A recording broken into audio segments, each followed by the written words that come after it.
文殊杯奖也有记录到，这中国嘅异型男婴走来到恒春外海24海里连接区，去互咱的海军的公布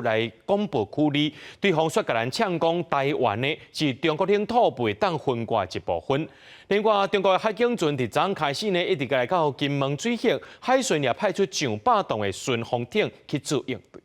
4607，呼叫中国海警14607。 这里是中华民国海巡署。中国海警船关部分自动识别系统稳装身份，点点走入去金门周边海域。当时海上大雾，临近动无好，也是互咱海巡掌握调动8栋巡防艇对应。行动已影响我国海域秩序及安全，请立即转向，尽速离开我禁限制水域，否则我船将依法采取必要行动。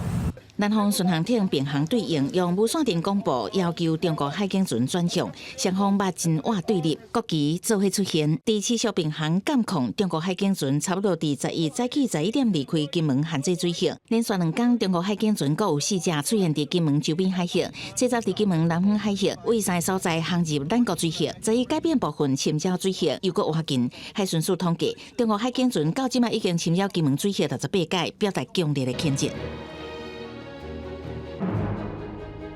军事专家嘛记录，咱国海军旭江舰伫恒春外海24海里连接区，拄到中国强军疑型舰走入来。旭江舰公布警告，索取疑型舰强硬回应。已进入我24里临街区，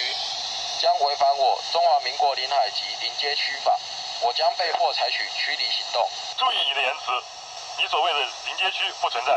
我们采取的行动针对的是捣念的台独分裂势力。 学者分析，最近国际情势因为美方关税影响，不过美方最近无访台计划，研判两岸情势无相关。不过对华侵扰正肃常，必须有所因应。